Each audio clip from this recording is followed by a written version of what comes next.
So I got a joke I've been sitting on for a few years now.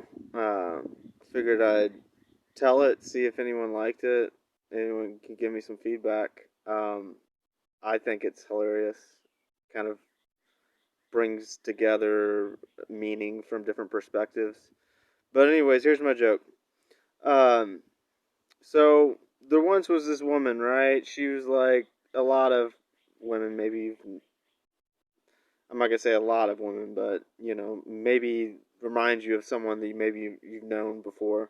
Just kind of black hole of nothingness. You can throw all the money, all the time, all your hopes, expectations, dreams, everything you have at her. And because she's had some things happen to her in her life, um, she's just kind of decided to become a victim and not overcome uh, those past difficulties. So instead, she just, projects her bullshit onto others. Well, anyways, she, one of the things she's always kind of clung to is having power over people, whether it's through victimization or through other means. One of the obvious means to power is money. So she's always wanted to be rich, but she doesn't really see any avenues to become wealthy. She doesn't have any talents. She's not, you know, she's just not. She doesn't see how she's going to get there. So she just comes up with her cunning that she'll just deceive her way into making her millions or billions or whatever. So she decides that if she just surrounds herself with wealthy people, if she works near them, if she goes to church with them, if she maybe dates them even or just befriends them, eventually, only two things certain in life, death and taxes, right? So eventually, after they get done paying their taxes, they'll cut her into the will. That's the plan, and she'll make her money that way, and then she'll have more power, right? At least that's her goal. A few years go by, according to this plan. She's a bartender. She works at this really nice bar, and anyways, one of her good friends dies, and she gets excited because it's according to plan. That's what she was expecting to happen. She's just thinking about the inheritance, not anything else. She gets a call from the executive of their state to come down and you know sign off on her inheritance, right? And she's just so anxious to know what she has inherited. So she gets down there immediately and signs off on the document. She gets handed a manila envelope by the executive of the state, and he says, "All right, here's your inheritance." She reaches down in, and it's a petri dish, petri dish, however you say it, scientific instrument, clear container, and it's filled with some sort of substance. She doesn't know what it is. It's brown. It could be some rare earth mineral, some groundbreaking cancer vaccine. She's not really sure. But anyways, she decides, because she doesn't have a lot of money to get it tested to find out what it is, that she'll just keep it up at her bar, right? And whoever can tell her what it is, name your price, right? You want free drinks all night. You want to date her or whatever.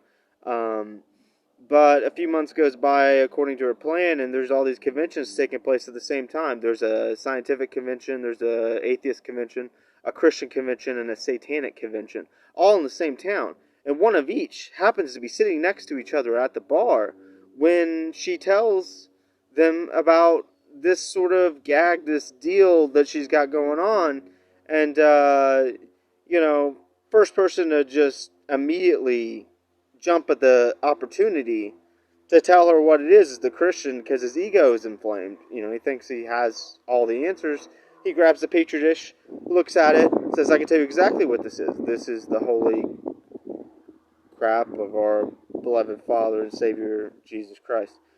Well, that pisses off the Satanist just hearing those words, right? So the Satanist rips it out of the Christian's hand and is like, "Oh, well, there's nothing special about this. I can tell you right now that this is probably just regular shit," right? Which pisses off the atheist, because the atheist doesn't even believe in shit, honestly. And the atheist rips it out of the Satanist's hands and goes, "All right, well, I'm going to be right. So I'm going to say that this is a combination of stardust.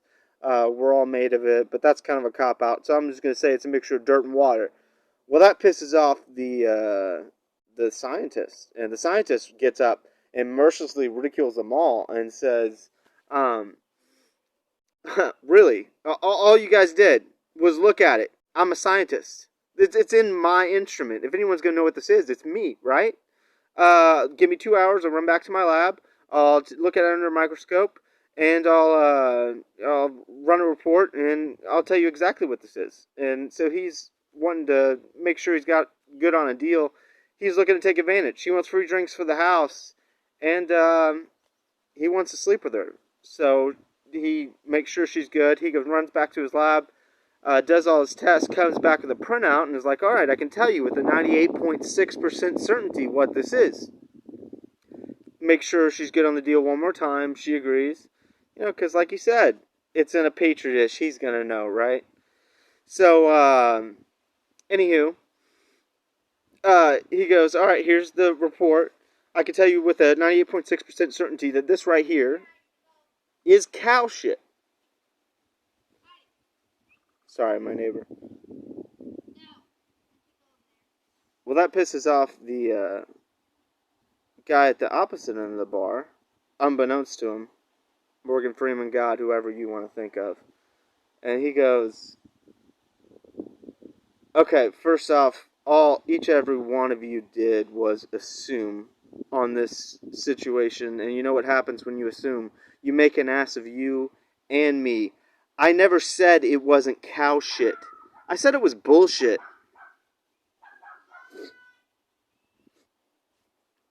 Anyways, that's my joke.